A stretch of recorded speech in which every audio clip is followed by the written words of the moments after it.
Take it easy. Bro. I don't think there's much merit in it all the time. Yes, Chudley, bro, you're right. Yeah, literally just come off a podcast with Dan and Ryan. Just went and got a quick meal, and I thought I'd jump on with you lot. How you doing, mate? Right, You right? nice, son, you all right? What's going on? As he froze. Yeah, he's definitely froze. Oh, he's Dan back. making There he movies, is. mate. Dan on YouTube, Dan does movies. No, we were. It was fine. We done about an hour and a half. Just because he obviously is just post showing, so he's not gonna. Well, he sounded a lot. Well, I chat to him daily, but he sounds pretty calm and not like he's just won an overall. If that makes sense. I could tell that in his post win interview he was far more the normal Dan than he was in that one when he's a little bit soft in one.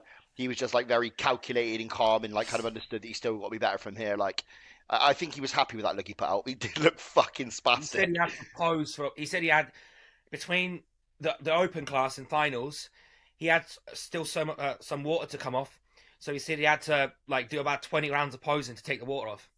He looked awesome in this stills. It really shows how, because that Craig Homer as well.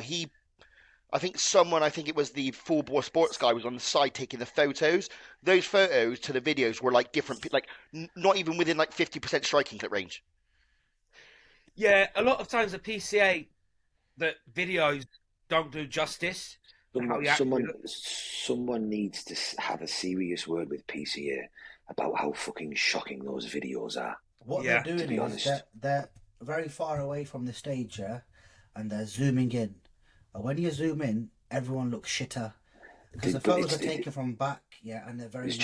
There's just a huge discomparison between actually what you're seeing in the pictures of real life and that video, and I think for a federation and for the athletes, for both of them separately, the federation wants everything that goes on Instagram for their competitors to look as good as they are, and also for us as competitors, you don't want to flick on your Instagram later on, see a video and think you look like dog shit. Yeah. Because in your head you're gonna, like, for me as a person, if I think, do you know what, I was on here, and then the first thing I see is that video looking dog shit, that's gonna fart my head. Because I think Chudley's video that they posted. Bro, on I look like Instagram fucking garbage. made Like, him look I like look shit, bro. shit, but I looked worse on the fucking videos. I was like, did I actually look that bad? And then That's what I mean. That's exactly what I mean. My stage shots come through, and some of the shots from people in the audience that were taken, I was like, actually, I don't look that bad. But I don't think he was that bad, you know, Bravindy, and I think you were actually all right.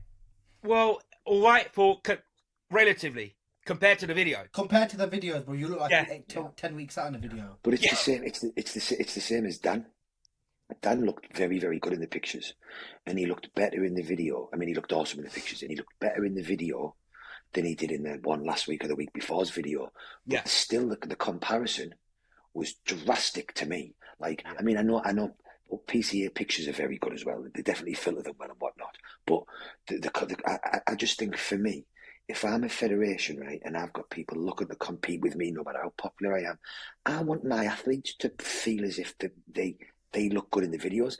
I don't want people that are paying me to compete on my stage to open Instagram and be like, I look like a dog fucking sack of shit.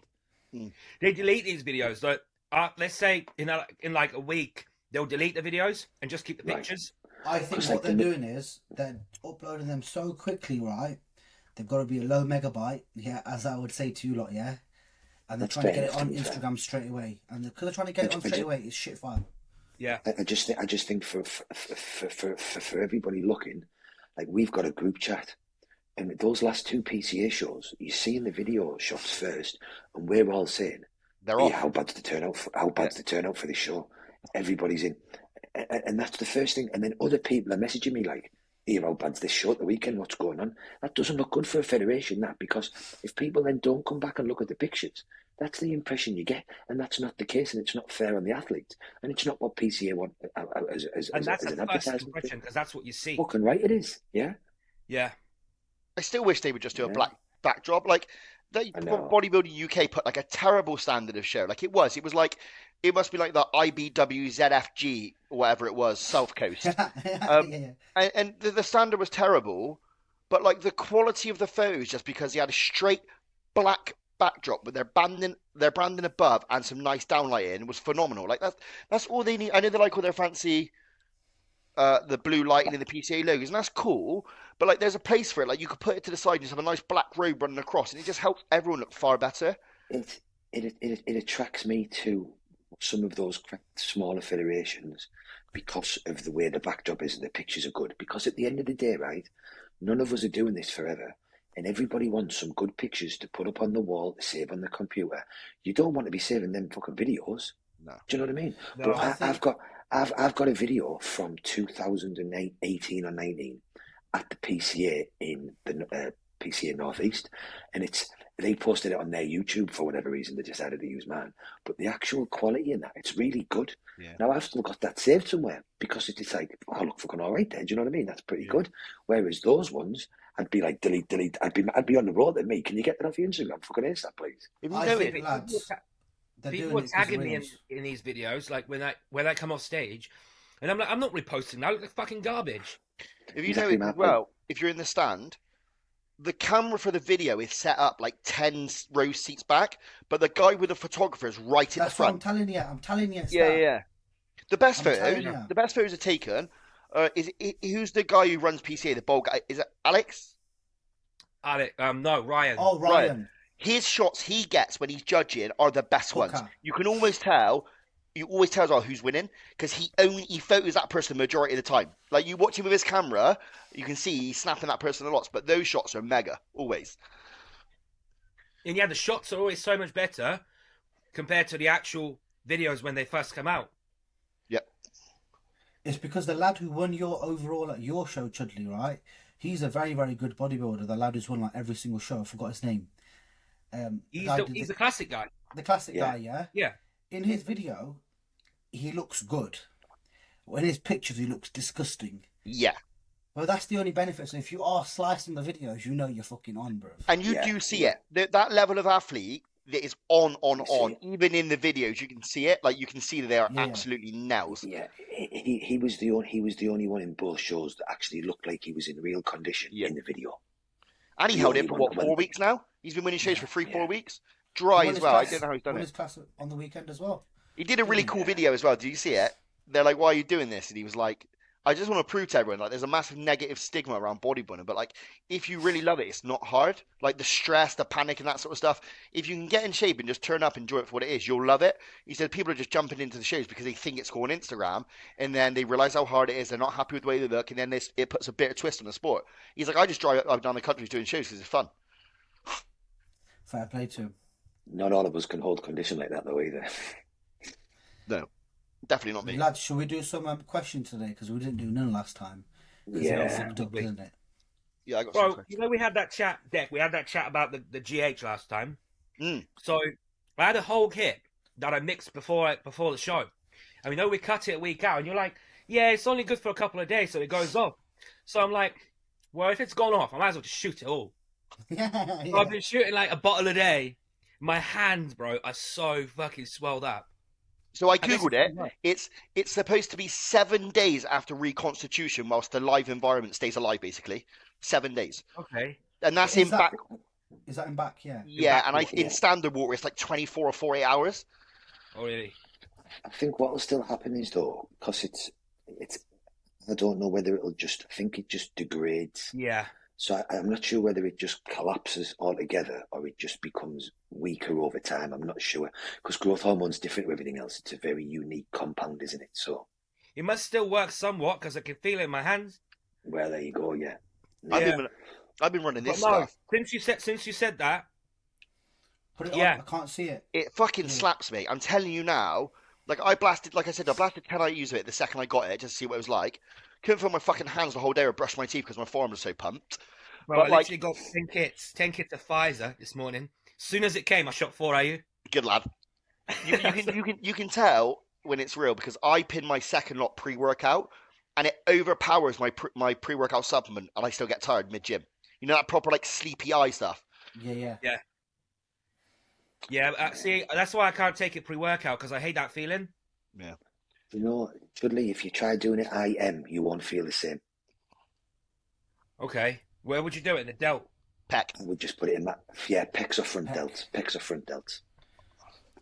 Pec has got to be the best spot, man. It's so I'm telling easy. you, boys. I'm telling you now. Since I started pinning my chest, I'm so certain that's where the growth's coming from. I don't know if it's where I'm connecting with it, or because I post on the pin on the evening. I don't know if it's swollen like the tissue is, and I'm filling it with oil. Something is happening where my pecs are just hardening round all What the do you fucking pin time. in it? What do you pin in it? Just the juice. Before, yeah, so about 1.4 Really? mil a gear, yeah. I split it into two slim pins, and I do either side in equal spots. I've done it a couple times and it just cramps up really bad. Yeah, What, while you're pinning it? What? Is that while you're pinning it, it cramps up? No, after.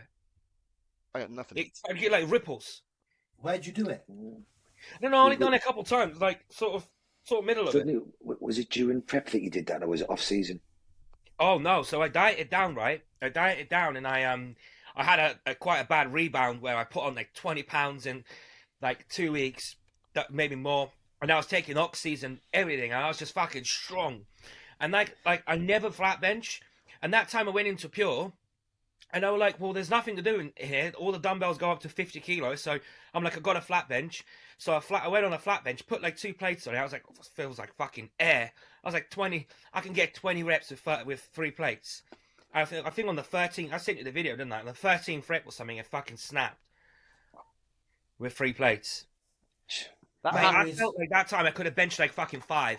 That's how strong I felt. Because I was like banging 2 oxys and fucking eating everything I could. Yeah. I always pin my gear before bed. I always have. I just find it's better, man. Yeah, but if you get hit, I didn't get to hit. do mine on. Yeah, I like to do mine in the morning straight out of bed. My theory's always been, although this may be silly, if I do it before I wake up on a mob, as I can wake up, I'm then moving about all day, my blood flow's better. It should help it move. that's around how a I little think bit of it. more. Yeah. But if you pin it before night, that's where your recovery Because happens. if I like pin when it you're like sleeping. before bed, it kind of sits there. And sometimes you forget. Sometimes I'll pin it. I'll get a really bad pip, and then all night I'm like turning. And I'm like, oh, my shoulder. There is some research somewhere. There is something I've read somewhere that says pinning stuff before bed can affect your sleep. Yeah, Probably I why Riz googled never- that because I heard Probably why Justin Riz say never it sleeps. the other day, and you are right. There's like a spike in adrenaline, effectively, or something that picks up your heart rate, so you just basically got a boost of energy. So I do it before bed, yeah, because I used to always forget, and I used to hate pinning pre-gym because I used to rush it. And I just found pre-bed, you do it, you're not really moving the muscle much, you just go to sleep. It's Well, not you have a fucking shower hard. normally, so before bed, so it's a bit. Shower, pin, Yeah. go bed.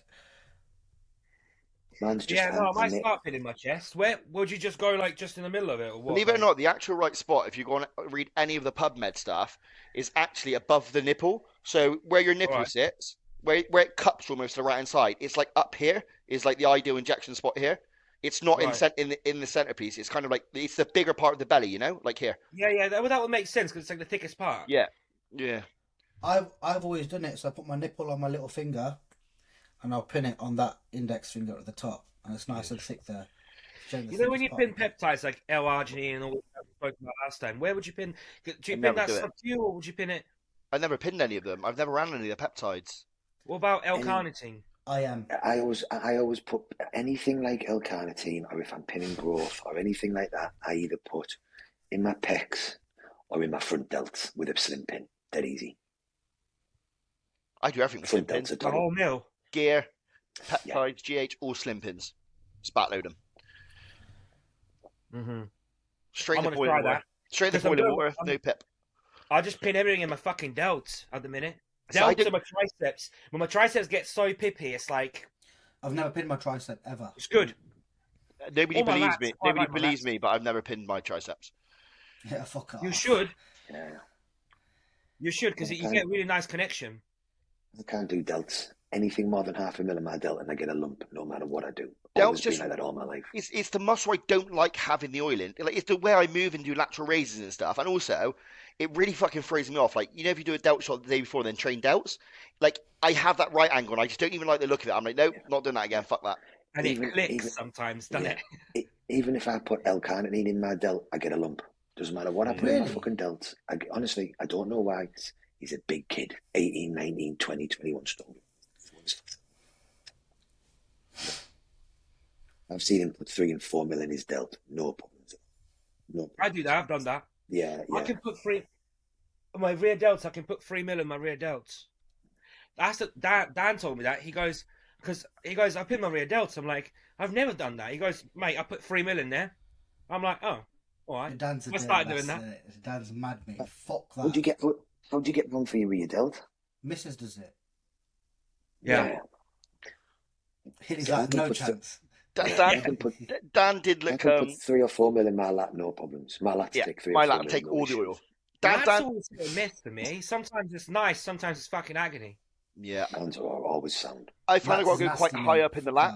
that. I've got to take quite high up in the belly of it. Yeah. Yeah, move, same. I move around. I go here and then here. I do both. Yeah. Right. Have you tried traps? Absolutely No. fucking not. I wouldn't mind it though, because I seen that bald guy on TikTok with the traps, the old dude. And I wouldn't mind having some fucking traps like that dude with Synfo well, in. His name John and There's so many nerves in your traps. Man, I reckon he's mate. done a It's good so job with dangerous. Synfo. Everyone said he looks like an idiot. I think he looks sound. What are those traps? Traps, delts, and pecs. He's just fucking like a 3D Tyrannosaurus Rex. Jordan's a fan of his traps. Jordan used to do his traps all the time. Fuck me. That's So probably what's because it's at an the easy top? sight. Yeah. Fuck that. Especially if someone else is doing it, just going at the back, you don't even know. Yeah. I know, but again, so many nerves in the traps. It's you know. I'm quite I fortunate. honestly I think, never really yeah. had bad shots. Honestly, like, I had a few when I was younger, and I think. Don't say that because I'm the same way. I'm always saying that touch wood. It's like I've not had a bad shot in like, but Going back to the site injection, going back to you saying you think of making your pecs bigger, Deck. For a long time in my earlier days, all I did is pin my quads. 3 mil, no problems, and I only pin my quads. My quads are one of my strongest body parts, if not the strongest. I do believe, and there is no real science to it, but I do believe that there is merit to doing so and it being of benefit. I just don't know whether it's like Dex says, it's a connection thing.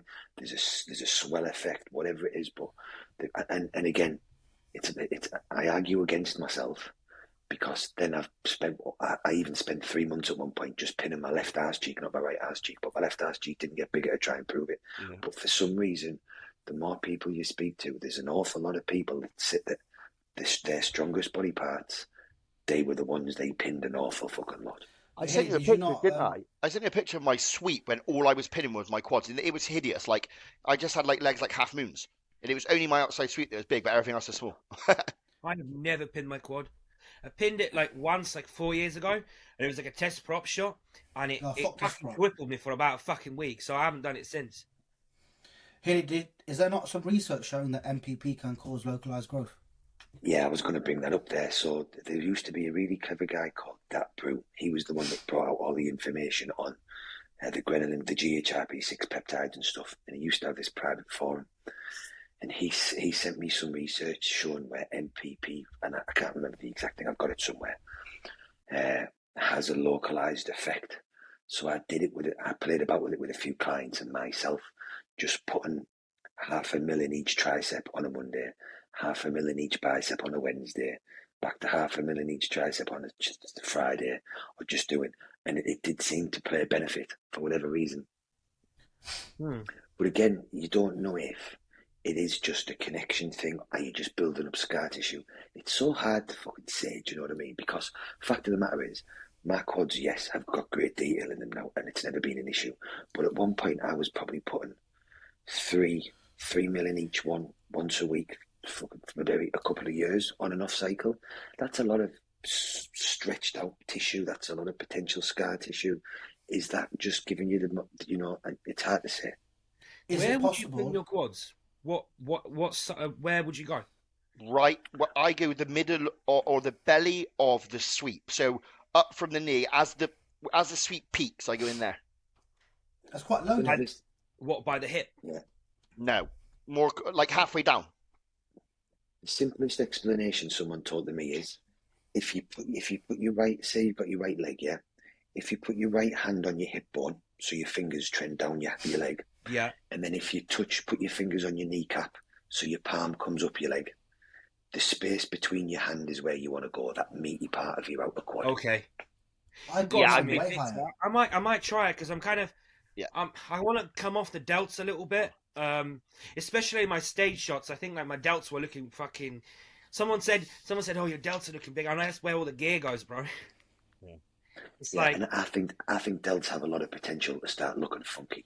There's something that they're the first thing you notice on people. They're the first thing people point out. It's like that, and it's the first place you lose detail and striations in if you put too much. I thought Dan's looked a little bit jimmied up. Not jimmied up, but I definitely felt they were concrete, square and round. Does that make sense? A little bit Nolotol. Yeah. well, it could have been because he had some, didn't he? Dan does love this shit. Dan does love that mad stuff, doesn't he? I think that's his first time using it. But I tell you what, I don't know if he used it for the Mercia show, but when he came off, because he came down from where the stage is into the audience, and mate, no joke, everyone literally watched him like that, and then went like that, like what the fuck? He was like, he just looked, yeah. He does have that look, like he does have that like brute bodybuilder look, and I love that. That's why I love Nick Walker. He's got that kind of like what I always wanted to be as a bodybuilder. None of this pretty shit, just a fucking monster of a man that people go, what is that? You know? Yeah. Which, Lads, for sure. Lads, going back to quads, yeah. I always pin my quad. So imagine you put your hand in your pocket. I pin it right there, that high, right at the top. So am I pinning it wrong, bruv? Yeah, I would say so. You want a bit lower than that? Yeah, it's a bit high. So put your hand in your pocket. Right. Send us where a your picture pocket after. finishes. Send us a picture where. Yeah. I would go in here, literally there. Yeah, that's like where your pocket finishes, isn't it, bro? No, it's a lot lower than that. My knees are. It's like Isn't there. that near the IT band? Isn't that like? I go like there, bro. Nah. You want to go way lower than that, mate. Isn't that near the IT band? Or does that not matter? No, I think. No, you can go around there. I go. Show us the Shredded shreds. legs. So I would be in there, Yeah. and there. Right. Yeah, see What, where on, Hilly. on the front. I would go in there, in there. Oh, I go there. In there. Yeah, I go on the On side. the side. Yeah. I So go that's on the side. literally Yeah. in the sweep. Yeah. And you'd put what, 3 mil in there, so right? Yeah, like work. I would just start. I would start with a mil and that works up to 3. Oh, of No course. issues. Yeah. Yeah, but yeah. No I issues started at 7 mil and just let us know how leg day is afterwards, bro. Yeah. I do it all with slim pins. Even Oh, my mate, quad. that's such a pain in the arse, though. They're having to backload all of them and that. I was doing My- in 2019. I was pinning my glutes with a fucking slim pin, bro. My only issue with a quad and a slim pin is sometimes I feel like when you've got a big, thick muscle like that, it's just not getting in deep enough. Yeah. Compared to something like the delt or the pec or the chest or whatnot. Even when I'm lean, I always feel as if it just hasn't sat. I still get a bit of like, soreness or inflammation when I've done it before. Also, I how think fat this- you are as well. Yeah. I think the slim pins I've got are not actual proper slim pins. They're longer than slim pins. I'll show you now. I bet you got the same ones as me. You got those I've like got- 1/2, 3/4 of an inch, or I've got these uni sharps, yeah, and they're like that long. Yeah, they're tiny then. No, you can't even see. Can Can't you? see it. Mine are quite long. I would say mine are around like 1/2 inch. do you buy yours? Yeah. Yeah. I just get them in the pharmacy. No, I What just buy them, the bro. crackhead clinic? Yeah. Mate, I've only just found out. I've lived here for like 2 years now. That they've got one at the church by me. I need to go in there. I'm Mate, like, I am an addict. You walk in, you can get 30 at a time. If you walk in with your missus and she gets 30 and you get 30, and then you walk in the next day, it's like, because the thing is, if you buy a box, you're like, right, barrels, wipes, greens, oranges. They're like, they're like £3 each or like whatever. But it adds up to like 20 quid. I'm like, why would I, you know what I mean? Wipes. I've never used wipe in Who my uses life. wipes? Yeah, That's wipes are for gain. Who's wipe? Mate, I use them. But yeah, like, it's just, and even still, like, me and Riz were chatting, like, I still reuse the syringes to fuck, especially the slim pins for the growth. Bro, I remember For like, growth, yeah. I remember got 2 so years much- ago. Don't know about you, but I got so much shit for that. People are like, oh, how can you reuse them? Bro, Mate, I had the same barrel. I used it like 20 fucking Well, times, yeah, bro. no. Uh, Till I it changed. blunts. I was changing needle on it on the Yeah. on the proper barrels, but in my head I was like, but I'm not injecting the barrel. That's just the carrier. It's Yeah. just pushing it. And then after a bit, the numbers disappear. But that's a different story. Yeah, that's until the it time starts to hurt, change I'm it. not changing it. And it's this is what I'm saying. I get them for free, but I'm still like, I just can't be bothered to change it. I just use the same one. I buy all of mine from exchange supplies, man. I just get like 200 at a time. Yeah, I get mine from MediSave, I think it is. Yeah. The only time I've done that is when I've gotten the 19 gauges, when I'm pinning like 20 mil a week or some shit. So I want it to draw Need a big faster. one. Yeah. Right, have you got questions, Riz? I think Chud's got some questions. I've not got that many. I put mine on late today. Do you want to redo the intro and like crop it out a bit, Riz? No. I'll just sort it. It's fine. Cool. Got some really good ones actually, and some that I'm not gonna read. Why? They're the best ones. Go on, bro. Hit us. Go on, hit us up. Riz, you've gone dark. Right. Well, I am dark, bro, innit? No, you're not, bro. Someone asked you that question. They said, "Why are you pretending to be a packy when you're just wearing Dreamtime every day?"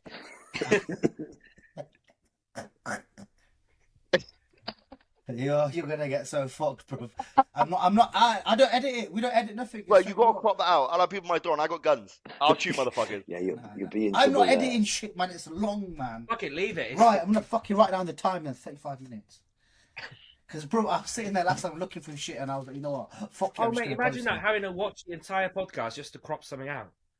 Yeah, I'll tell you what's great. These podcasts fly over when you're on prep and you're fucking hungry. They are a great way to pass fucking time.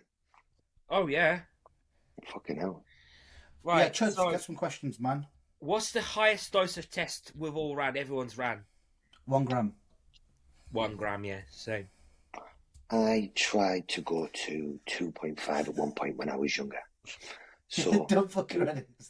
There was a group of guys, and they were just adamant. So there used to be this theory, and if you know Dave Crossland, he'll talk you through it as well. That like the blokes that ran over 2.5 or 3 gram tended to notice something like a bigger jump. So I was like, well, I'm just going to build up to see how I feel as I go up. But this was a long time ago, and most of the sustenance stuff stung a bit. So I think I got up to like 1500 mig, and my jab sites were just killing me. So I just called it a day. But I've never ran consecutively in a cycle, never more than 900 migs, I think. 800 migs, 900 migs. So you're building it up. Let's say you're starting at 600, and then say week 1, 600, then 7, then 8, then 9. Is that how you're doing it? Well, I was going to do, because there were 250 vials, I was going to do 5, 750, a gram, 1250. But I couldn't get the oil in the pip, was too much, so I just knocked it on the head. How often would the jumps be? How often between? I was going to do it every week, one up every week. Okay. Just fly through it and there was no real. That was just my own decision. These guys were just like, we just go 2.5, 3 gram. They have all noticed the difference because there was loads of private bodybuilding boards back in the day with all the old school guys because it wasn't like it is now, and there was a real private one that was had access to. And there was a group of blokes who were all into making the bigger labs all really well. And they were all like, we just run, we've always run test only cycles, we feel great on it. These were all big blokes, you know? Yeah. Big blokes. And then we just run 1500, 2 gram a test, we don't miss about anything else, we feel great. And it seemed to be a trend, so I was like, well, I'll just try it. I've never been great, my body's never been great with getting oil. Right. Get lumps in my delts, nothing of it. I'm lucky if I get a smooth jab that doesn't hurt. I'm like, oh, that's really good. So it's always been a bit. So like, I did my ventral glute yesterday, and there's a little bit of a notch there, and then I did my lat. Yeah, but that could be because you're so lean. That could be because it's like that. It's like that all the time. Yeah. I've never, cause I've got access to as much gear as I fucking take. Do you find sometimes SIP hurts less? I find with some clients they can't tolerate test D, but SIP is fine. Yeah, so and test prop, I just put them on SIP. The ester weight can make a big difference to certain people. I've gone. I think we got up to about 1200 milligrams, but that was on the basis me and Hilly we were running multiple comms at compounds, and we pulled the compounds out to increase testosterone to see how I felt. And I won't lie, I felt fucking awesome. To the point now, we always keep the anabolic compounds lower or the androgens lower, and I just run testosterone in much higher doses because I just feel awesome on it. I was gonna say some people can't tolerate it, but say with myself, I feel so good on high test. Like high test feels so good on me, and I might do like a gram of testing 300 EQ. You know, something like that works really well for me. I was just going to use that as an example actually while you were talking. What makes me laugh is, right, when you look back through the years of people taking drugs before it was all complicated and overcomplicated, one of the most popular cycles was a big old dose of test and a moderate dose of equipoise. What they didn't know back then, what we know now is equipoise is one of the best drugs at controlling estrogen. So obviously what these guys were doing without realising was they were taking a big old dose of test that just does what it's meant to fucking do and works great. The equipoise that they thought were taken from anabolic properties was all of the then obviously you're getting this like the more red blood cell counts and nutrients around your body. And look at Sass. Sass one of the best bodybuilders in the world. And if you go on the train by JP Forum, he logs his stuff. So for anybody that's not a member on it, his current cycle at the moment, 800, I think it was 800 tests, 500 or 600 EQ. Yeah. You've got little skinny. I'm listening to lads that are 12 stone ring and wet in the gym saying, "Don't use equipoise, it's a bad drug." And I'm like, Matt Jansen's a fan of it. AJ's a fan of it. Every fucking top coach in the world and top pro bodybuilders using EQ, and you've got fucking little kids in the gym saying, "Oh, don't use this." It sends me, and it's always been a popular drug with higher test. I just think people weren't aware of what the equipoise was actually doing. This is what people don't understand. Like, we've already completed bodybuilding in the late 80s and 90s. Like, we've won it. We know how to master it. The problem is they just didn't quite understand what they're doing. Now we understand the literature behind it. There's no reason to reinvent the wheel with the new studies that are on rats and all this sort of nonsense that are not catered for steroid users or gym goers or people who are over 180 pounds or are not 87 years old. Like, if we can take what they've done, apply a little bit of logic to it from the literature or things we know now, you kind of just want to replicate what they were doing back then because they had it right. If you look now, we've kind of got it wrong. We have less quality physiques, specifically in the amateur to pro ranks. Maybe that's because of the saturation of the competition in this day and age, but you're not seeing the caliber of athlete go from amateur to pro straight into the pro ranks and destroying people like you were seeing in the 90s. You know what I mean? It doesn't happen.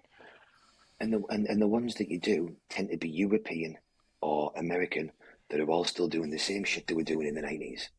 Yeah, with the coaches that came from there's a link there. With the coaches that came from that background. That new thing with take a little bit of test or like, you know, or take a little bit of higher testing and take double the amount of Mastron. You might disagree with that, but personally, I'd rather, instead of jabbing a gram of Mastron, I'd rather take a little bit of Aromacin, manage my estrogen, and not have to mess about with taking a gram of Mastron, which still has side effects. People That's take what I've always said, yeah. A gram of Primo. Bro, a gram of Primo still has side effects. Well, I'd rather just do 500 milligram of equipoise because it's way less oil. You're spending less money. For those that don't have high blood pressure, high hemoglobin issues, you're getting an increase in RBC, which means more nutrients are on the body, more energy, more oxygen around the body. You're getting a load of benefits, and it's all got sides. I fully agree with you, Chudley, 100%. Yeah, but Hilly, I see. EQ's dangerous, use trend. Yeah. But also, the physical look of EQ is pretty awesome. Like, you are noticeably vascular on it. Like, it's a good muscle building compound comparable to Masteron. Oh, it's tissue selective, all this sort of nonsense. If you're going to go milligram to milligram, equipoise are going to outperform Masteron any day of the week. So, like, if you can use EQ as your tool to control estrogen, comparable to Masteron, why wouldn't you do that if you don't have the RBC issues? But also, I'm starting to question the real risk in EQ now, because I obviously have, was it about a year ago now, we kind of all shifted to the EQ side of things, or back to the EQ side of things. I'm yet to see people's blood work skew in my clients. I'm yet to see someone have a really aggressive spike in RBC. Like, it doesn't seem to happen. Now, I don't know if that's the quality of EQ, how it's being brewed these days. I don't fucking know, but I'm not seeing it in bloods. I think all the EQ's legit. I think people back in the day used to take a lot more EQ. So you used to get like these huge EQ doses, just like a gram of EQ. Now people are like 300, 500. That's not going to skew your blood work. And even if it does a little bit, just donate a little bit of blood. I've never ever seen. I've looked at a fucking lot of blood work, and I am yet to see any difference in kidney markers, in anything else, from people going from using equipoise to using something else. Because if it was, I've been saying this over and over again for God knows how long now. I have never seen anything that tells me that there is any more stress on the body from using equipoise than there is from using anything else. It's an absolute to me. And the only people that are regurgitating it are people with no real world fucking experience. And I think to negate anybody else's opinion, if the best fucking coaches in the world are recommending it, then it's end of discussion in terms of usability. The issue in the UK is, look, a lot of the physique collective, nothing against them personally, right? They're quite clever guys. Well, yeah, but the thing is that a lot of them, they say, we don't use EQ, so we're going to use safer compounds. I've seen some of their cycles. It's literally test, primo, EQ. Sorry, it's test, primo, mastron, DHB. It'll be everything else except for EQ, tren. I'm like, you're using 7 compounds when you could just use 2. Can I just say as well, 7 safer. And this is where like this argument becomes really skewed in the UK. And I've harped on about this for so long. Taking a 21-year-old lad who is 160 pound to 200 pound is a piece of piss with 250 milligrams of test. Yeah, that's not the hard part. They are now using lower test and a gram of Asteron for that demographic of people. Yeah, that pool of people. When you're talking of bodybuilders who are 220 pounds on stage, that cycle does not work in those dosages. You are going to have to start using higher amounts of testosterone, compounds like equipoise to control estrogen, because you just don't get the same bang for buck from those safer cycle compounds. And go through the history of those coaches who pumped. I'm not going to mention any names. How many of them took a big client, got them, and then lost them after 2 shows? It's because it doesn't work. It's kind of like, let's take Kuba as an example. He made the majority of his growth when he was heavily taking anabolics. Is that fair to say? Now, he's not in a position where he needs to gain 40, 50, 60 pounds at any point, yeah? He's already a pro. He has a good base there. But he hasn't made those leaps and bounds that he was making from the age of 18 to 21, you know? On 9 million grams of gear. For sure. And I tell you what, I still think he kind of, not lies, but he downplays the amount he takes. I think a lot of there's half truths, because having seen like some of Jimmy's cycles, for example, or some of the cycles that he gives to like Louis and that, they're heavy fucking cycles, man. Heavy cycles. I think you have your coach's cycle. You have your coach's cycle, what he thinks you're running, and you have their actual cycle. Yeah, that's right. Yeah. So when I used to work with Hilly on a prep, if he said to me 50 mgs of Winnie, I was taking 100.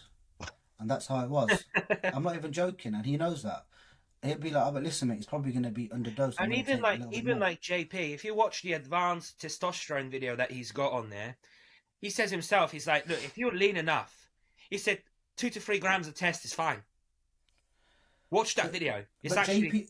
JP said a long time ago, he goes, you'll get to the stage where you're in your bodybuilding career and it doesn't become about it's not about what ratios you're doing. It's simply how much gear can I fit into 1 mil that's going to give me the most amount of bang. Yeah. And that's not going to be 100 mgs of primo, mate. And it doesn't ruin your appetite. He speaks a lot about that. There's a very popular bodybuilding board, Professional Muscle.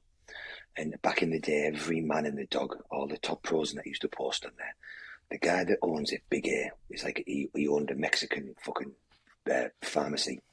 He would supply them all. He owned Synthetech, whatever it's called, the lab. Synthetech, right. Yeah. And then there was Phil Hearn, and there was a few other ones. And Big A had this saying, once everything else is in play, which it should be, so let's forget nutrition, let's forget training, because if you're here, if you're at this level, that all should be fucking perfect all of the time. So that's not a discussion. Everybody's food should be bang on. Everybody's fucking training should be bang on. Everybody's health supplement should be bang on. There should be no debate there, right? After that, you are only as big as your fucking dose. And I love that saying, because when all is said and done, and it doesn't matter whether you want to be absolutely anal and rinse the dose and rinse the dose, at the end of the day, you can only rinse a dose so much. And then you will, if you want to be bigger, you will need to take more. Just like food.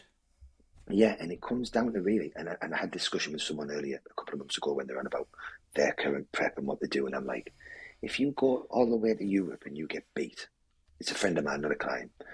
I said, because and you're only using these doses, right? And you're going for your pro card. Do you want to miss out on it and look and think, I put all the fucking work in, I starved, I suffered, but I probably got beat here just because I didn't put enough oil in a fucking syringe. Like, is that really how you want to fucking think about this? Like, obviously there has to be a health proponent and everything has to be controlled, but, and this isn't general users, this isn't new users, but when it comes down to it, once you get to a point, you just need more drugs. And that doesn't need to be from 1 gram to 2 grams to 2 grams to 4 grams. It needs to be in sensible increments. But the fact of the matter is, most people, I don't know of anybody within the UK or outside, personally, that hasn't used a 50 fucking dose of drugs to get there. Don't believe anybody else either. And it's a simple fact.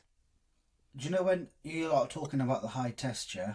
I think it's got a lot of merit. You know what, Hilly? Remember I was chatting to you and I was saying, this year I've not dropped under 95 kilo once. My short time working with Nathan Harmon, right, I've running a grammar test. 150 EQ, 150 MPP, and I was blowing up week on week. My strength was going really high, yeah? And when I joined Martin, obviously that gear came down. But I have not dropped under 95 kilo, even when I was fucking ill, eating 2 meals a day. Ramadan, man, was still 95 kilos. Bro, Yeah, but you were sleeping every day, like for 24 hours. Yeah, but bro, I normally drop weight, like, bro, for me to hit a new weight, and I could never hold 95, bro, ever. And this year, it's just easy. Like, it's not going anywhere.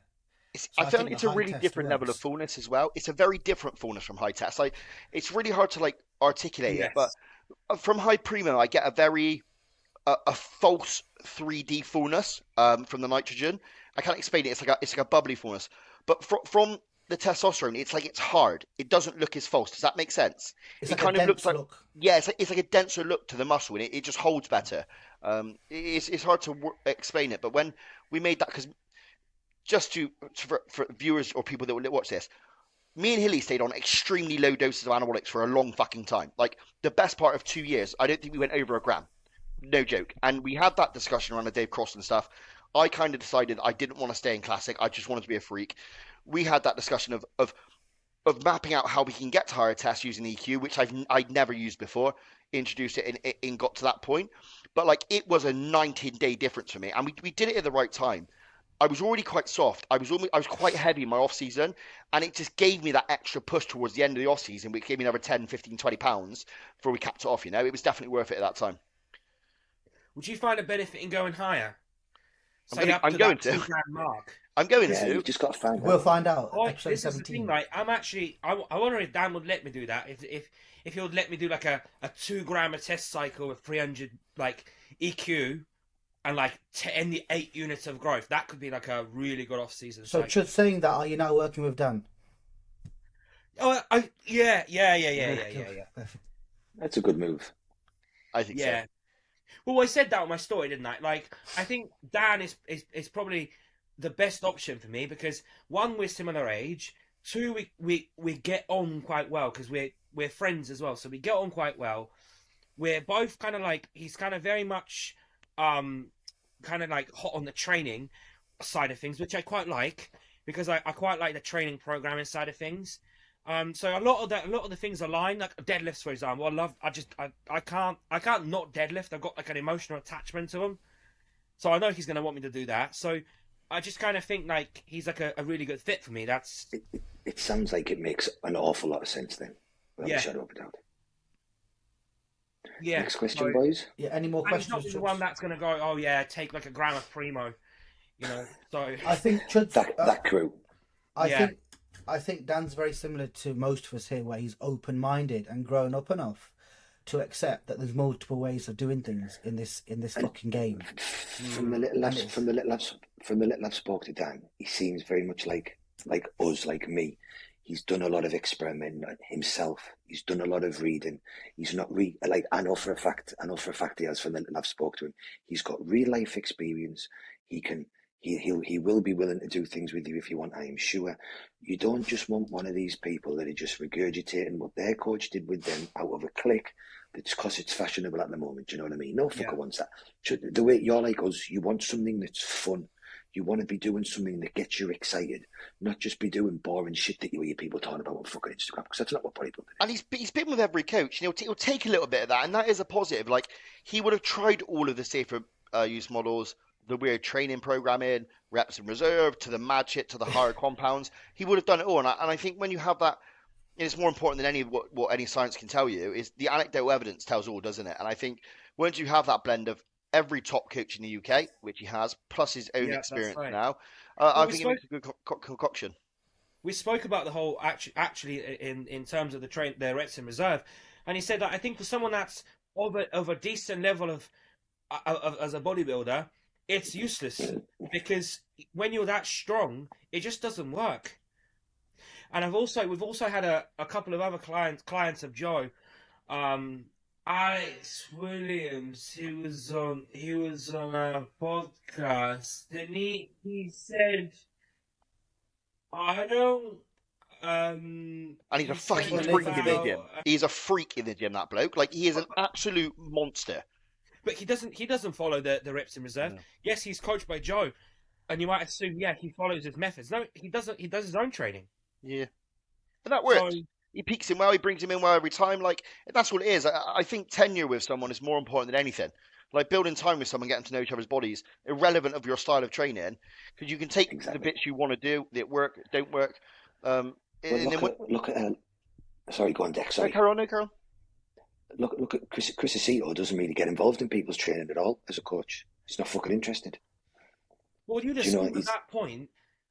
You know what you're doing. A pro level guy, you know how to train. But in this day and age, you'll get some coaches that'll be like, "No, I know better. I'd follow my way." When it's like, listen, just do what you enjoy and do what you know works. Questions? Any more questions, Chuds? Where's have you got any? I got some. I was trying to sort out this fucking light, bro. It keeps going. Yeah. I got some questions. If you had to, would you rather run a ment only cycle or tren only cycle? I've never ran ment. I would, if I had to choose the two, I would choose a very, very, very low dose ment only cycle, micro dose daily, because I think just tren on its own is going to make you feel really bad, potentially. You're going to feel hypertonic, won't you? Yeah, where I think the ment, it spikes estrogen, so you're going to get an estrogen rise. Obviously, it spikes it too hard in general, but I would favour neither of those. But if I had to choose one, I might try and get away with like 5 or 10 mega ment a day. I think if I had to run ment only, I would be in jail for murder or rape within a week. Like, no joke. Is that bad? No, it's not. It's fantastic. But I also know I'm in loose cannon. I said to Hilly when we ran it a while back now that it's one of the only compounds where I thought, I'm not probably the right candidate for this, in the sense of what it made me feel. It was just like an amplified version of my already emotional self, and very like tunnel visioned in the gym and out the gym. And there was an incident where I was full of pre-workout on the way to the gym involving road rage, and I was like, that's it, I'm done. No more ment for me. Right. This is one of those compounds. You tried DHB? No, never. Because everyone's put it off because of the PIP. I've never tried it myself. Right. So I've got some DHB because Dan said it hasn't got any PIP. So I picked up some, but I'm yet to try it. I think it's the only drug on the planet I haven't played with yet, to be honest. Dan said he likes it. So Matt Tofton's a big fan of it, isn't he, DHB? Jamie Johal loved it as well. Jamie Johal, it was one of the drugs he was ranting about to us at a seminar. Yeah, Matt's a big fan. So I'm excited to give that a shot as well. I think, the best cycle till this day is just test EQ MPP, yeah? Best fucking cycle. Best bang for your buck. It works in harmony together, because you've got... when you add test and Deca, it's not... Jordan found this really good bit of information from somewhere before. When you add test and Deca, you don't get a 1 + 1 = 2 rise in estrogen. It's like 1 + 1 = 4. So that's why you notice more side effects. So then something like equipoise that has a super effect on estrogen control will work in harmony with the test and the DECA combination, and then you're getting a little bit of increase in red blood cell count, so more nutrient partition and more oxygen around the body, improve fitness. It's a mixture of drugs for me that just makes all the sense in the world when you're trying to grow. Would you say, Hilly, the overriding factor, and this is how I play it with my clients, I just do each pathway and then the anabolic that suits them. So nitinol, DHT test, and then I fiddle with them to find out which suits them best, what they feel better on. And then once that's the base cycle, like I do, which is test, tren, and EQ, and then we'll just scale them if needs be. That's it. It's just finding, because some people have anxiety issues, so their equipoise is not favourable, is it? So therefore, their master run would be better. Some people don't get on with whatever. So, and then it's tinkering the ratios. I like to put, if I've got someone that is reasonably new, right, you might go 200 test, 200 MPP, 200 master, 150 equipoise. And then what I will do, and I do this with everybody, run that for 6 to 8 weeks. And I suggest this to people all of the time. Get a snapshot of your blood work. How do you feel? How has your progress been? Feel mentally in the gym. Where's your estrogen? Where's your test? It sets all of that, and then all that information will tell you, right, can you actually bump the test up more aggressively? Do you need to keep them in a 1-to-1 ratio? And that lets you then taper off your cycle into, right, well, now I want to grow, but actually my estrogen's high. So I'll add 100 test, 150 equipoise, and just 50 MPP. Or actually, fucking out, my estrogen's a bit on the low side. I can get away with more MPP and more test, and I don't need any more equipoise. And it's in that position you can tinker the ratios and then adjust it in that ratio on the way up as you need more drugs. It's also important, like, to mention to people that, like, everyone's high estrogen is not the same as high estrogen. And let's use Sam as an example. I was just about to ask, actually. Sam's E2 is running at 786, and he feels fantastic. I messaged him about it. He feels fantastic. And the biggest thing, what you would assume people would say, some of an estrogen that high, he's going to start storing fat at a fast rate. He isn't. He's had the best rebound I think I've ever seen in the history of bodybuilding from the UK this year. And he feels great. I think we're like 60 or 70 pound up, and his blood work is fine. Yeah, his estrogen was through the roof, but his blood pressure is fine, and his body composition for the amount of the amount of weight gained is fucking insane.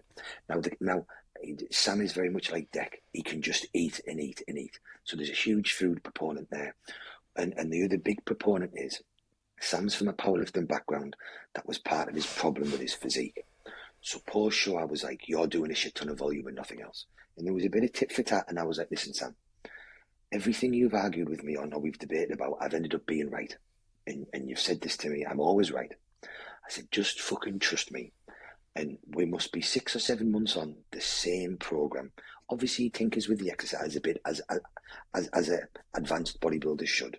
But every fucking week he checks in and says, Hilly, volume works, mate. I feel great. My training's great. I'm a little bit stronger. I look a little bit better. Week after fucking week after week. But his estrogen was through the roof, but he feels fine on it. And the fact is, estrogen is good for muscle building. Estrogen is good for your sex drive. Estrogen is good for your lipids. High estrogen is only an issue if you get high estrogen side effects. If you don't, it's not a fucking problem. It's a benefit. I think that's people always forget. You do need, generally, estrogen a little bit over range is a good thing. Yeah, and again, it comes back to those that just read too much and have no fucking real world experience. Like, have you let your estrogen trend high? No.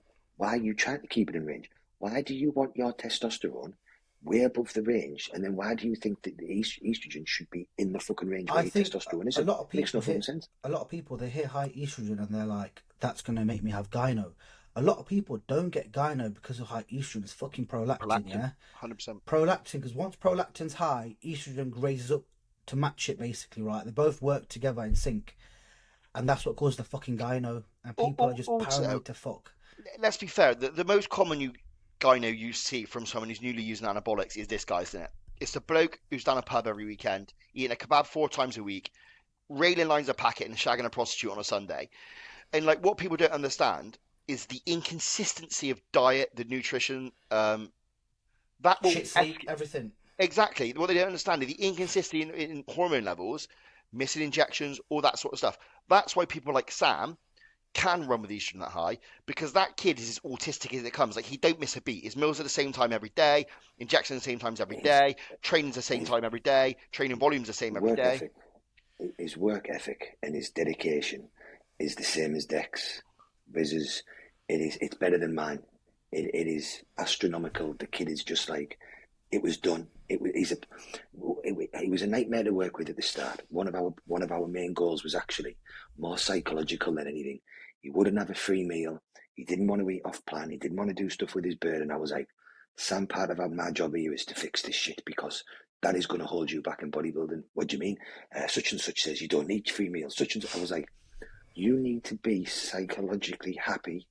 You need to be able to have these calorie dense meals. You need to be enjoying the fucking process, because he drove himself that anally, wasn't enjoying the process. And over time, and now every so often now he'll drop me a message saying, Hilly, by the way, just thanks. He's now having 2 free meals a week, goes out with his bird, does whatever, and the kid's religious with his food. The training's changed, everything, and he's the biggest. And honestly, I'm impressed with the work we've done. His arms are better every week. Shot. His arms are shit. Do watch your arms. You just need to watch your arms. Now, before he met Hilly, I was borderline going to drive up to where he lives and just take him out to the field and put 2 bullets in the back of his head, just because I felt sorry for him. Like, he hated everything about bodybuilding, but he was addicted to bodybuilding. It was like the maddest experience. But now he's like a completely different bloke. To the point, he mugs us all off now because we actually lift heavy loads. He like literally texts saying we're all fucking idiots for like benching 4 plates when he's doing like 1.5. I was doing my hack squat like him yesterday, and people looking at me like, "What the fuck are you doing?" I'm like, "Listen, mate." Yeah, but look at his squads though. So you know what I mean? But every time I do it like him, I fucking hurt myself. I'm not even joking. Now, don't tell him this. He won't listen to watch over. Sometimes I do give in. I'm like, look, maybe he's right, and I go and do it. And I fucking pull my T-band, exactly what I did. It don't hurt me, bro. Suck myself off doing a fucking leg press. It don't work for me. Because I've always do it either. I've always done it like him, but not as fucking extreme. I let my heel come up, yeah, and it's mega. And I started doing it half reps last year, yeah, like you lot, and I fucked up my kneecap. What he doesn't understand though, and I've had to like give him a kick round the ear a few times about giving advice to people, like even my clients, in the nicest way possible. There is 0.1% of people that are built like Sam. It is not normal for someone of his weight to have the mobility that he has in his ankles and knees. Like his ankle mobility is like James Holland's head. If you watch how his ankles fold over on a leg press, it's abnormal. So he has the ability to hit maximum quad flexion and keep the load all on his quad.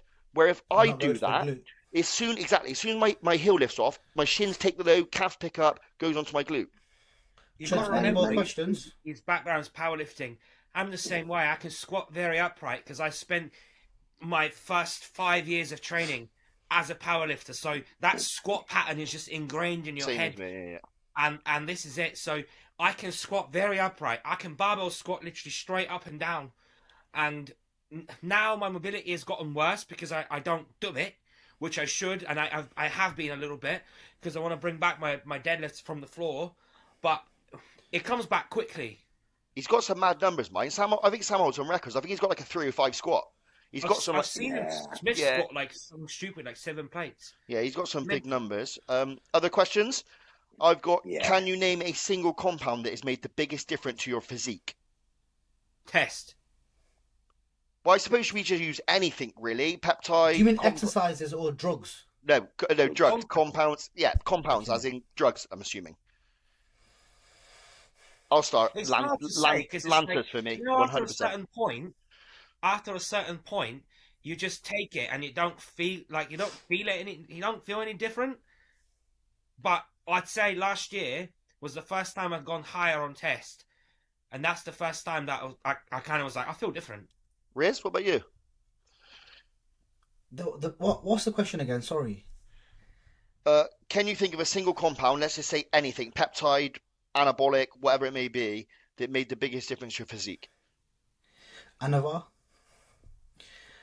I love VAR. VAR's probably my favorite. I think. Do you know why I'm saying that, bro? I ran it for like 24 weeks with Hilly, right? Yeah. And my physique was getting better and better and better every fucking week. It's almost like it don't stop working, yeah. And it just wasn't wearing off, mate. My pecs actually started to grow. Hilly was like, "What are you doing for pecs?" I goes, "Bruv, I don't even know." It's taking the VAR pre-workout every day, and it's working mega. And I think a lot of the orals are just so fucking so criticised so heavily, man. It's They've because got they the are. good work to back it. This is the problem. Is like it's ceaseled, hasn't it? It's the risk has made people fail to understand the reason they're risky is because they're so concentrated and powerful. But people just ignore them now. But they are ridiculously like strong and anabolic comparable to They're most oils. You know. orals you can keep stacking and keep getting effects. You do not get the same effect from oils. I do not care what anyone says. You keep adding mast. You add Winnie. You add Oxy. You add Halo. You add Superdrug, and you'll get all the fucking effects. You will have no kidneys in 4 weeks. Yeah, You know, You'll I be think alright, babe. Oxys are very You'll like be alright. underrated I'm because a big Oxy fan for the right price. yeah, I love not- Oxys. I can't always run them for long, but as the time I can run them, I can notice a big difference. I think the But yeah. secret. Gone. For me, what I've done for quite a while with people is keep them for just weak body parts Yeah, and take it the night before, not the day of. That was a So game it changer was for me. yeah. and this is something that I heard on a very, very old video. I'm sure it was Chad Nichols said it. It was obviously was Ronnie Coleman's coach. I spent half my life listening to any bit snippets of information I fucking could from people. Do you know what I mean? And he made a comment. I'm sure it was him saying pre-bed didn't seem to affect people's appetite, but it does with some people. I've tried it with some people, and it's an instant no-go. But it for some people can get away with it pre-bed where they can't during the day, and it just 2 or 3 times of the week can make a big difference. And again, going back to using some common fucking sense, a lot of the big great bodybuilders are huge fans of oxys. I think I was doing Anavar every day, right, for 50 mgs. And then on my chest day and my arm days, I'd put in 50 mgs of Oxy pre, yeah? 2 hours pre. And my appetite was sound, kept pushing at weight, my body composition was getting better. So I think they're fucking brilliant as well. The problem with me with Oxys is when I would take them pre-workout, it was always on my bigger days when my CNS was fried. That's when I would really notice how badly it would destroy. It was like a combination of because I'm bad enough at eating post legs anyway because I put myself in a fucking hole every time. But that combined with the anadrol, it just stumped my appetite to the point where even eating cereal was like I can't even look at it, get away from me. Yeah. For me, if I had to pick a drug that had the most noticeable immediate effect, it would be Tren. Yeah. Because I'm like Chudley in the sense of I don't really notice that much from adding a drug in, if I'm honest. I've never even noticed like a huge increase in sex drive. I've never taken something and thought, oh my God, this has never happened to me before. Everything's got round and like I've never gotten that from any drugs, mate. No steroid anyway, do you know what I mean? But with Tren, every time I put Tren in, I instantly notice a little bit better body composition, a little bit better performance, a little bit of a different feel. So in terms of just a straight answer to the question, the one compound that I notice as a whole, the most direct change would be Tren. You know, one compound that's kind of been left out or kind of criticised and almost like deemed pointless is Debol.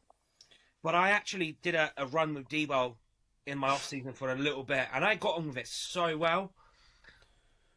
Debol I don't know what your thoughts are on Debol, but like, I'd almost scrapped it. I was like, oh, that's a pointless drug. Don't bother using it. It's just estrogen.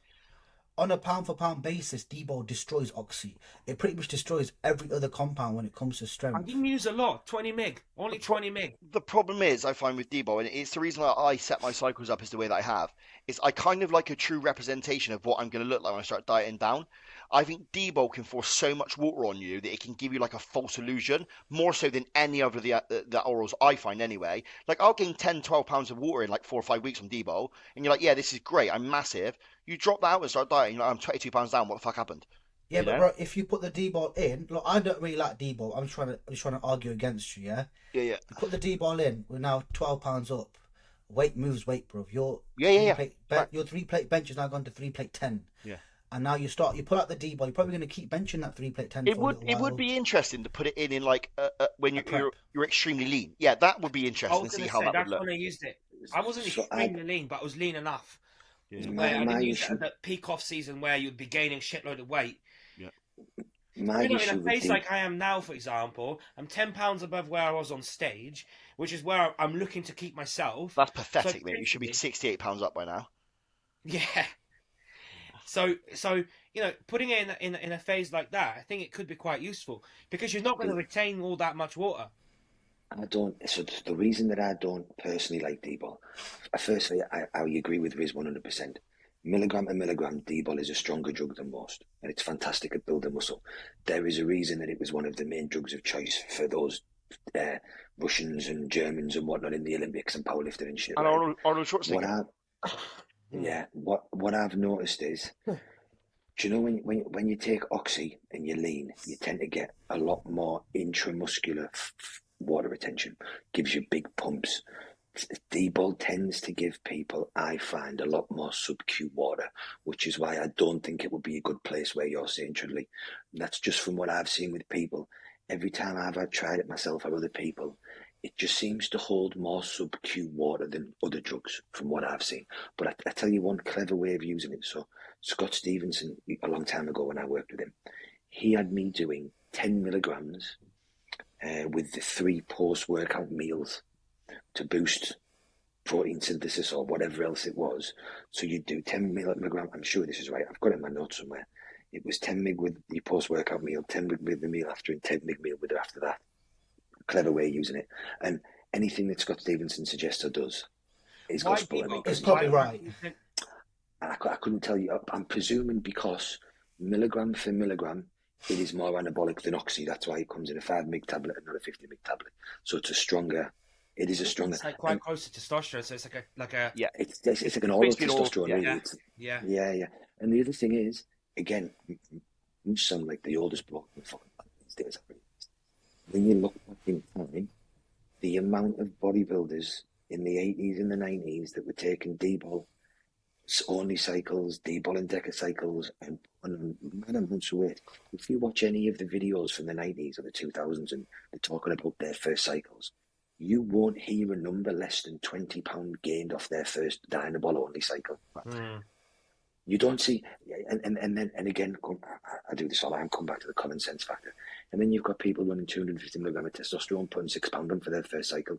Yet in the 80s, people were popping fucking D-bol and putting 20 and 30 pounds. Yeah. With no test. Why have we gone so backwards? Why have we gone so... Just because you mentioned Chad Nichols earlier, I was watching one of the podcasts, Bodybuilding University, with that Australian guy, Nathan Diasher. Yeah. Does anyone want to take a guess of what Ronnie Coleman's intra-workout carbohydrates intake were? I haven't seen that bit. I've watched parts of it, but not all of it. 250? No. Hilly, you want to guess the number? What will have he likes to use grape juice in that, didn't he? It was 750 grams of carbs at its highest point, and they said to him, "Was that with insulin?" And he was like, "Oh yeah, that was with a lot of insulin." How the fuck did he digest that? Deck, send me the link for that podcast. Yeah, I'll fire it over there on it. It's the one with it's quite a good one. It's got I like watching it. Yeah. It's got Sergio on, Nathan Diasher, and that. Do you remember that 212 guy, Aaron Politis? Disappeared for 2 years because of the COVID shit. God, mate, they've still got it bad over there now with COVID and stuff. Like, he's only just getting back into training now. But I'll say that word, bro, on the podcast. Oh yeah, the virus. Fucked up. The virus. The flu. Any more questions, boys? Yeah, I got a couple more. Do you have to add eating ass into MyFitnessPal and track the macros? No, you can guess it. I think it depends. There's a few variables to this. The weight of the chick. If she's a 300-pounder, then you're gonna have to add those calories back in, and also it depends how aggy you are with it. Like if you're burning calories off at the same time, you can have it. It balances itself out. Go ahead. Do some more questions. We always miss loads, man. Do the surefire. What's worse for your hair loss? Primo, Masteron, or females? D, come here. Look at the hairline, bruv. Bro, I'm expecting to get mine done. I'm just waiting for my passport. It's such a taboo subject that nobody talks about. I think ultimately there are things you can do now. You can get surgery in. As we know, the transplanted hair is basically follicles that can't be affected by DHT. But ultimately, if you're going bald, like me, you're going fucking bald. You know what I mean? Like, there's nothing you can do about it from a Propecia Avodart perspective that is going to stop it. You might slow it, but ultimately, it's going unless you get surgery. It's Just purely when it When genetic, it comes bruv. to finasteride, because I use a milligram of finasteride every day, but that will only affect direct DHT. That's like converted from testosterone. Yeah. It's not going to affect like DHT derivatives. No. So, stuff like Masteron, stuff like Primo, it doesn't affect it. So if you're going to use that stuff, so if you're massively worried about your hair, which is going to fall out like you said anyway, your only option is Deca, really, like Nandrolone. Yeah. I think I started using that Regain for a little bit. Yeah, I need to get another bottle. That does work, bruv. But my dad's still got hair. My mum's dad still has It's to hair. do with your My granddad. still So had it's to do with your Female. It's supposed to be the mum side. Yeah. Yeah. My mum's side, they all had hair, bruv. All of my uncles got hair. That's Just why I've make somehow sure- kept mine a little bit. Just make sure that you take enough gear so that you're jacked enough that no one fucking knows. So you look scary. Like that's it. As long as you're big, you don't look like a cancer patient. You're gonna fucking win. Everyone gets out your way. I just started doing what Rob Taylor does, yeah. You skin fade your hair really fucking high up, yeah. That way you can't even see the box, and you cut it really short. Nah, he's had his hair tattooed. He Yes. never used to though before. No, he's had that SMP done, hasn't he? Like whatever it's called. He's had his hairline. I'd tattooed rather on. get that done than a transplant, to be honest. Man's got a Why? sick shape up blood. Permanent shape. No, because I think even if you're gonna shave it, at least you've got hair, so at least you can have it if you want it. That's what my mate got. Like he was pretty bald, and he got a full transplant. It was like stupid grafts, but then shaved it.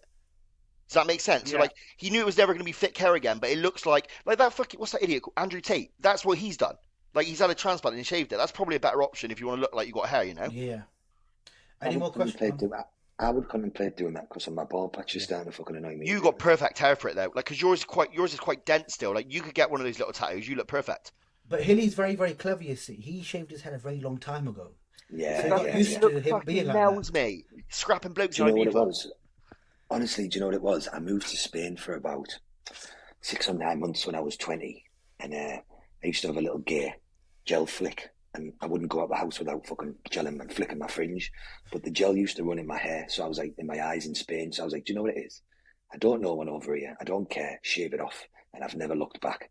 I go to the barber's twice a week. The barber lines my beard. The barber does my hair. I get in the shower, out the shower, and I don't have to do a damn thing. Done, yeah. Winning at life. Winning at life. Another question: who wins the Olympia in 2024? Derek. Oh, mate, that's hard, isn't it? Samson. Samson's got a lot of traction going into this. That's the big thing, and I think he's doing what he's doing at the moment is genius. He is literally representing the Olympia brand as Mr. Olympia already. He's going to all the countries, Hong Kong, wherever he's been in fucking Syria or wherever it is. Yeah, that guy's been everywhere. Yeah. I just think his rate of progress at the moment, his ability to pause, his structure, his energy on stage, he is the perfect Mr. fucking Olympia. He really does it. He Personally. gets to me on stage, man. Like he really he gets the emotions out. I don't know how he does it. Like you can see it. Like it means so much to him. He gets When really I seen fired him- up, doesn't he? When I seen him posing at the Ben Weeder, yeah, he put so much effort into it. I know it was only a guest pose, right? But it felt like he was battling for his life for that guest pose. Him and his missus. For me, I think he's got the structure and the shape and the muscle to be a Mr. Olympia. He's also got the energy and the character and the attitude. And because bodybuilding is becoming so popular, you want a Mr. Olympia that gets you excited for it, that puts that effort in. I just think he ticks every box, and I also prefer his look and structure over anybody else's. He has the perfect. He reminds me of Flex Wheeler, who's my all-time favorite. Yeah.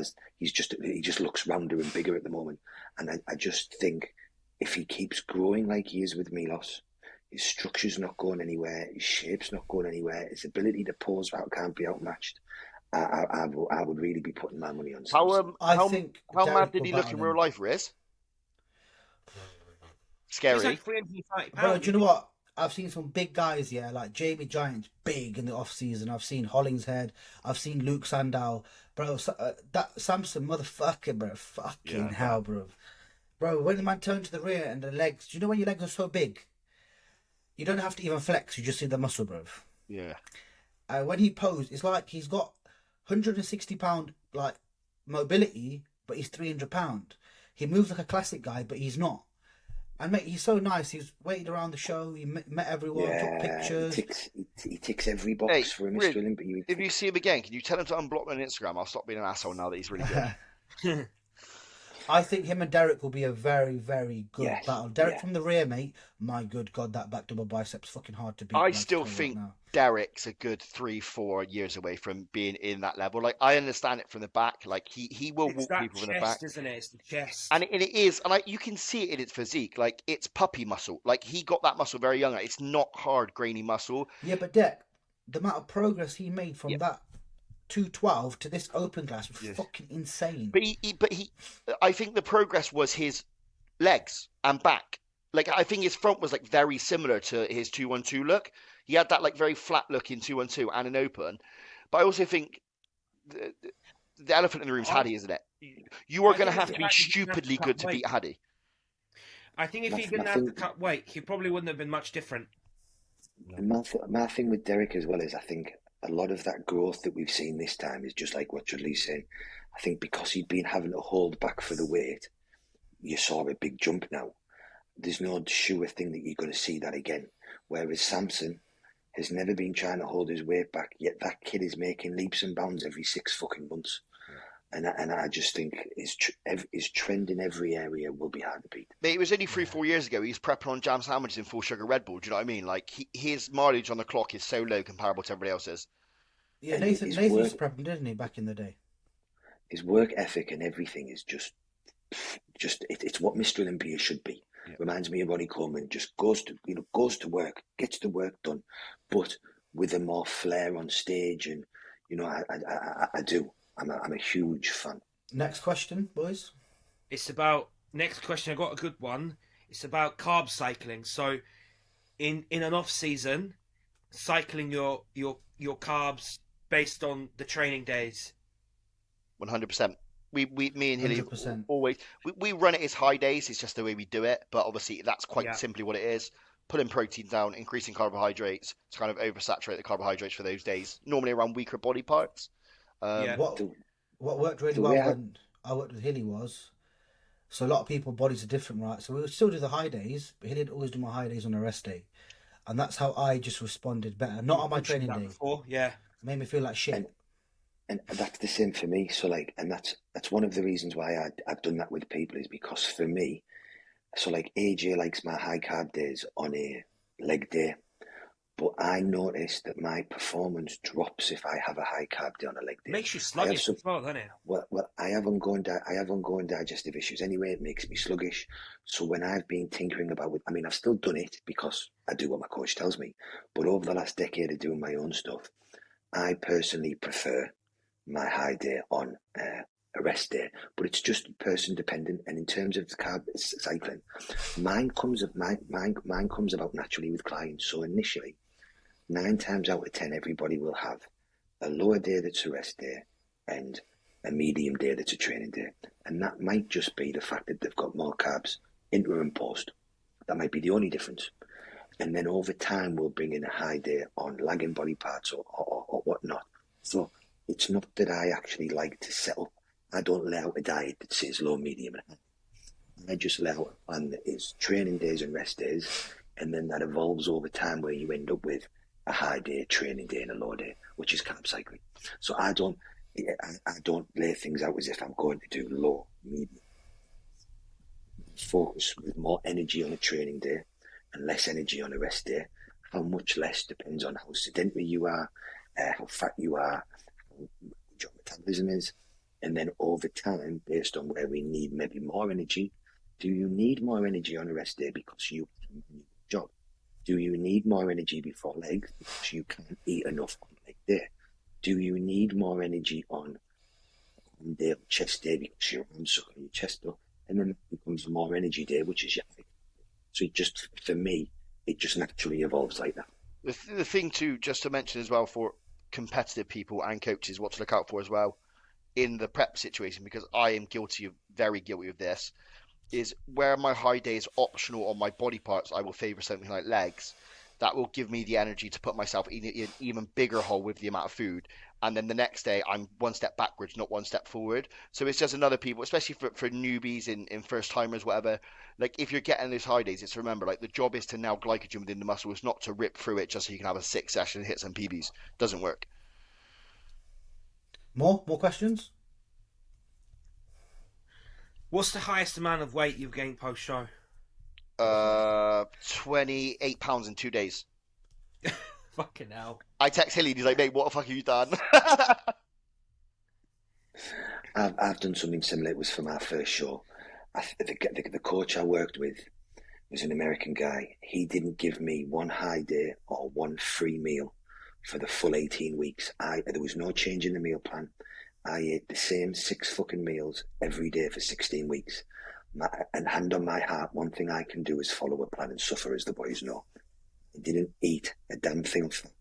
Suffered through the lot. Food focus was so high. I had a list of stuff I was going to eat. I ended up going to see my mate to get stoned with him just so I could get the other food that I wanted to get in. I think I was 25 pound up. I didn't use any diuretics or anything for this show, but I was waking up with nosebleeds. I had to end up using a diuretic to pull the water off that I'd gained from the eat. Bro, my cankles were special. I remember getting out of bed and it was almost like I could feel the water weight shift to my feet.